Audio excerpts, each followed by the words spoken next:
Hi, Bobcat families. I wanted to use a video to address some of the questions that you all have been bringing up to our staff and in emails to Miss Butler and me, as well as our weekly family admin chat. So I have a couple points I wanted to touch on. My first is just my reminder that they are your children, and I know all of our lives have dramatically changed in this past month, but the relationship that you have with your child as your child's parent is the most important relationship. And I want you to keep that first and foremost, that your job is to make sure your child is happy, safe, and loved. And I don't want any parent feeling bad about, well, I didn't get all the tasks done or I didn't get all that workbook done. That's not what this is about. Give yourself grace. I've been telling our staff that, so I'm going to tell you that because I'm telling myself that a lot every single day. So just passing that on to you all. So the next item with that is Seesaw for grades 2 through 4. The division is, hearing feedback. So if you have any questions about it, I know it's kind of a clunky platform, but it really is a good one for what's out there as far as the different types of content that can be posted. Seesaw assignments will be posted up each day. And then at the end of the week, all of that week's assignments will be archived. Because I know when you see that red dot at the top with how many things that your child hasn't done or still has to do, that can be overwhelming. And that brings me to my second point. There's something being posted for reading, math. Miss Bushing and Miss Pedersen are posting stuff. Our math man, Mr. Honecker, is posting stuff. All of our specials teachers are posting stuff. So what I'm saying to you, as well as content. In 2nd through 4th grade, there is a lot of different posts that your child can do. That doesn't mean you need to get through every single one.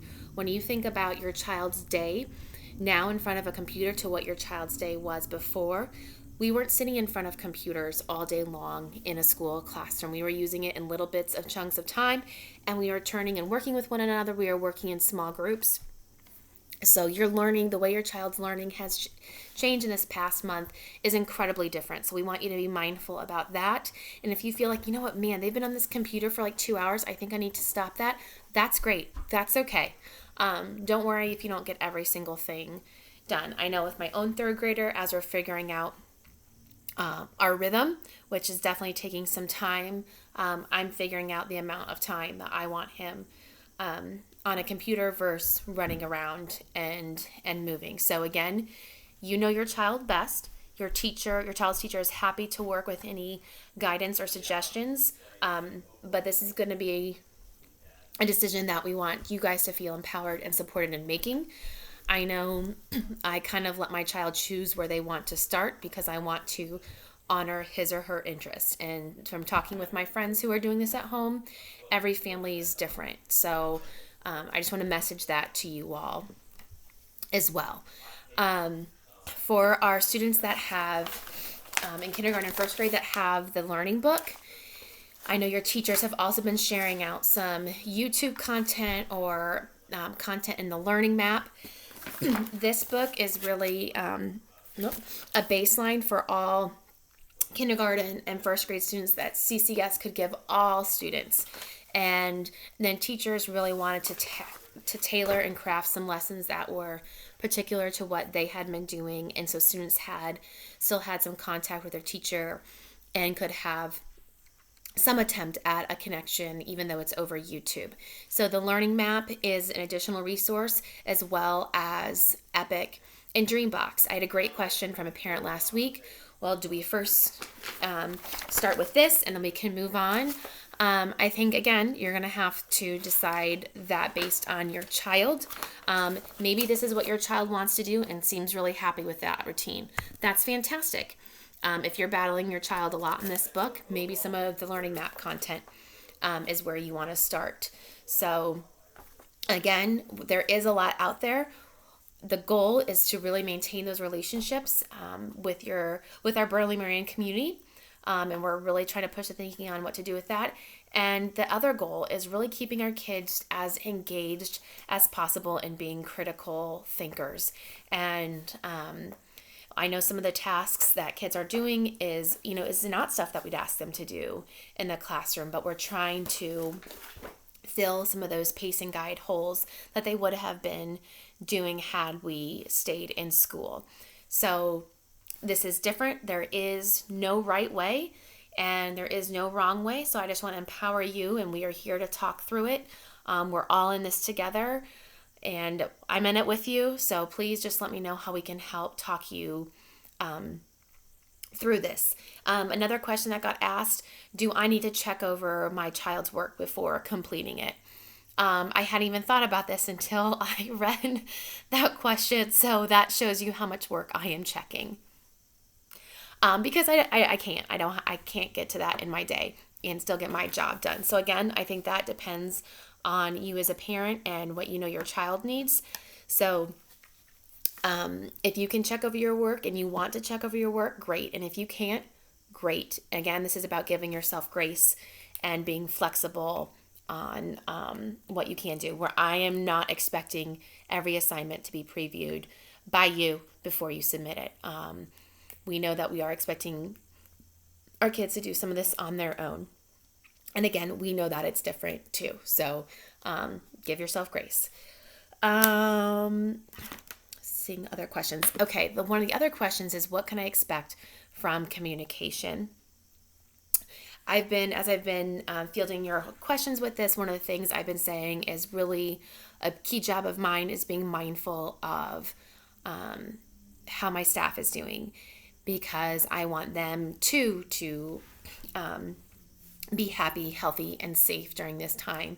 And so I want to be mindful of a stress level. So we've been rolling things out gradually. Our YouTube channel, for example, most grade levels are posting additional videos to that now. But anyways, back to the question about expectations. I'll communicate something to families at least once a week. From your child's teacher, I've asked everyone to do an in-person morning meeting. Whether it's in the morning or not is up to availability, and even that is above what the division has put out as far as expectations. And then you are totally available to ask your child's teacher if you need help with something, but just also realizing that it might not be to the volume that your child had been receiving in the classroom because of how many other schedule coordinations are happening. I would say most of my folks are probably working more now than they were in the building because of how much things have changed. So it's definitely from just trying to figure out how to coordinate all those different schedules. So expect some kind of morning meeting in person a week. There's always a morning meeting posted on our YouTube channel, and then some other kind of individual content check-in, whether it's a Google Meet, a phone call, an email to you, or feedback on Seesaw. I've really tried to keep it open-ended in order to meet kids and families' needs. And we want this, with that family need, we want this to be manageable for you all. There's a lot of coordination that has to happen in order to manage when all those Zoom meetings and all the other stuff is happening. So just some suggestions, maybe it's helping, some things that we found helpful at my house. We've been using the planner. This is my oldest son's planner from Walker to kind of write down his tasks and checking it off. He leaves that with me and we check in.